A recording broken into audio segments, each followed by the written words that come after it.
Hello बच्चों, let's read the question. The question is the activity of a freshly prepared radioactive sample is 10 to the power 10 disintegration per second, whose mean life is 10 to the power minus 9 second. The mass of an atom of this radioisotopes is 10 to the power minus 25 kg.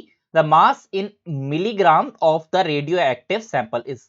ठीक है, हमें यहाँ पे मास निकालना है पूरा radioactive sample का. तो देयरफॉर यहाँ पे जो हम की कॉन्सेप्ट यूज करेंगे, the key concept for this question is we know that जो एक्टिविटी होती है किसी भी सैंपल की, जो एक्टिविटी होती है that is a which is equals to dn by dt and that is, अगर उसका मॉड दिया जाए तो that is mod of minus lambda n which is lambda into n. ठीक है, तो एक्टिविटी यहां से क्या बोल सकते हैं, activity is equal to lambda into n. और साथ ही साथ यहां से एक और बात हम बता सकते हैं कि मीन लाइफ हमको पता है. तो मीन लाइफ क्या होती है, mean life is 1 upon tau होती है विच इज 1 अपॉन लैम्डा. तो यहां से लैम्डा क्या हो जाएगा, lambda is equals to 1 upon tau.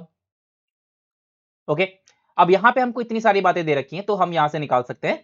Now हमको सबसे पहले क्या करना है, हमको सबसे पहले हम निकालेंगे यहाँ पे, हमें निकालना है द मास. ठीक है, मास के लिए हमको निकालना है, हमें पहले नंबर ऑफ हमारे न्यूक्लियस निकालने पड़ेंगे.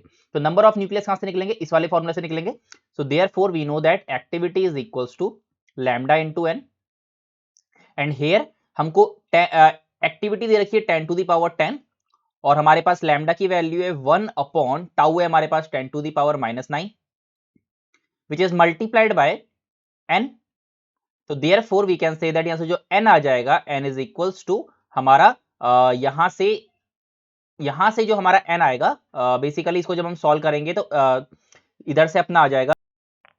तो यहाँ पे actually no, this is 10 to the power plus 9 हो जाएगा, बिकॉज देखो हमें यहाँ पे क्वेश्चन में दे रखा है कि हमारे पास जो टाउ है यानी कि मीन लाइफ है that is 10 to the power minus 9.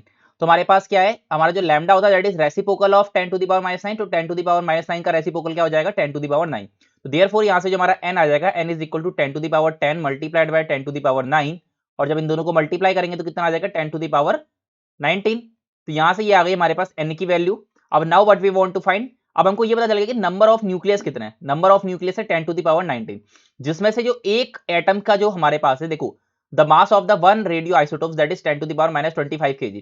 तो देयरफॉर हमारे टोटल का मास कितना हो जाएगा, तो टोटल मास जो हमारे पास हो जाएगा यहाँ पे, total mass is equals to, हमारे पास रेडियो एक्टिव सैंपल्स कितने हैं 10 to the power 19 and multiplied by एक रेडियो आइसोटोप्स का mass that is 10 to the power minus 25 which is nothing, it is equals to 10 to the power minus 6.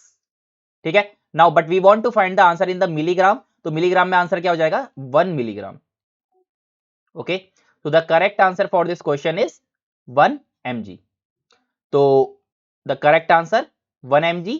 I hope you understood it well. Best of luck.